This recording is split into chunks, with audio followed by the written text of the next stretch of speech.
उत्तराखंड के पूर्व मुख्यमंत्री और कांग्रेस के दिग्गज नेता हरीश रावत राजनीति से ब्रेक ले रहे हैं।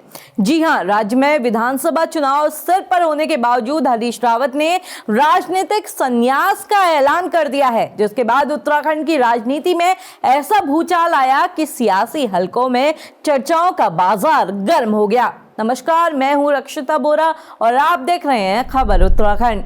कांग्रेस के कद्दावर नेता हरीश रावत ने अचानक राजनीति से ब्रेक लेने का ऐलान किया है, जिसे कहीं ना कहीं हरदा की नाराजगी के रूप में देखा जा रहा है।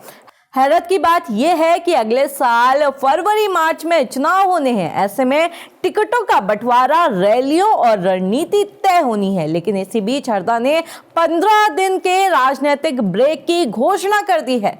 हरदा ने कहा कि वो 15 दिन तक किसी भी राजनीतिक काम या सोच में हिस्सा नहीं लेंगे, इसका हिस्सा नहीं बनेंगे।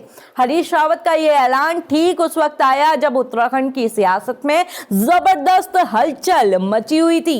बीजेपी के कई बड़े चेहरे कांग्रेस का दामन थाम चुके थे। रुद्रपुर से राजकुमार ठुकराल, सितारगंज से नारायण पाल, घनसाली से भीमलाल आर्य, भीमताल से लाखन नेगी और रुड़की से गौरव गोयल, इन सभी ने बीजेपी का चोला उतारकर कांग्रेस का पटका पहन लिया।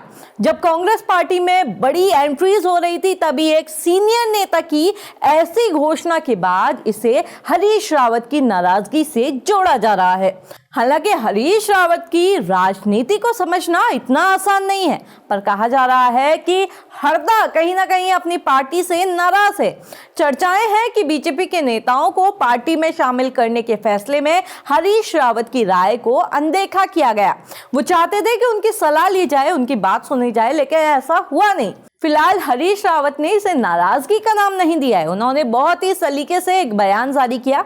उनका कहना है कि उन्होंने 60 साल तक सार्वजनिक जीवन में बिना थके काम किया और अब उन्हें एक अर्जित अवकाश यानी अर्न्ड लीव लेने का हक है। वो इन 15 दिनों में मंदिर में पूजा अर्चना करेंगे, कुछ ईद मिलन और शादियों में जाएंगे। हरीश रावत का राजनीतिक होना भी अपने आप में एक बहुत बड़ी राजनीति है। जो इंसान बिजली पानी की दरें बढ़ने के खिलाफ 1 घंटे का मौन व्रत रखकर सरकार की नाक में दम कर देता हो, वो 15 दिन चुप कैसे बैठ सकता है? वो भी उस दौरान जब विपक्षी पार्टी के कई बड़े नाम कांग्रेस में शामिल हो गए हैं। हालांकि कई सियासी जानकार मान रहे हैं कि हरदा का एक कदम सोचा समझा है। उत्तराखंड में अगले साल फरवरी मार्च में विधानसभा चुनाव होने वाले हैं। ऐसे नाजुक वक्त पर हरीश रावत जैसा चेहरा अगर ऐसी घोषणा करे तो कांग्रेस के लिए ये किसी बड़े झटके से कम नहीं है। आपको क्या लगता है कि क्या ये हरदा की नाराजगी है या कोई रणनीति? कमेंट करके जरूर बताइएगा।